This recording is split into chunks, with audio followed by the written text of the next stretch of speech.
The most interesting thing is that the further we step away from the Holocaust, the larger the events loom. That in reality, in the 1940s and 50s, the Holocaust was a subchapter of World War II.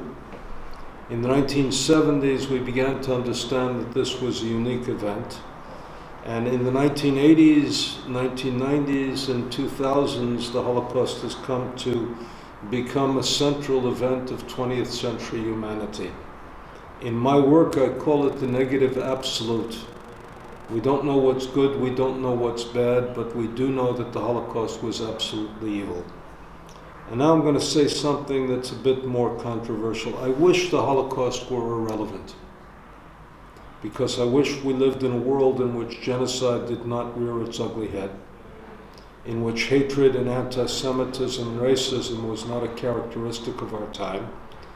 And I hope that someday I will be irrelevant.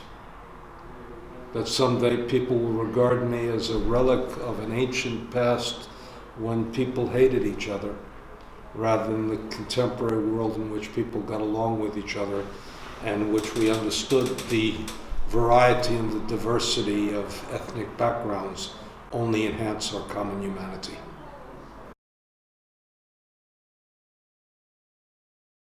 The level of knowledge in my country is significant but not good enough.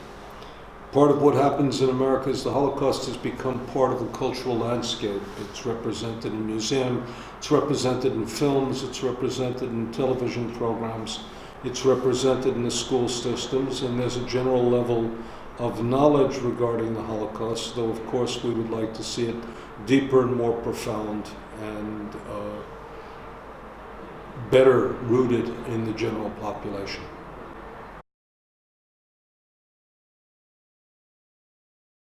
Well, let me tell you what I would say. I would first of all send people of a well-known actor. I'd send somebody like George Clooney, who's devoting a good deal of his time to combating genocide.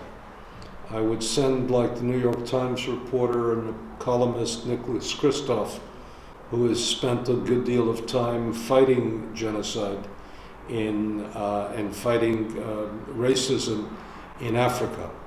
I would send the great American writer Leon Wieseltier, who's an expert on the Holocaust and has a deep appreciation for Polish Jewish history. I would also believe that it would be good for American teachers and professors to visit Jagiellonian and to see what's happening here.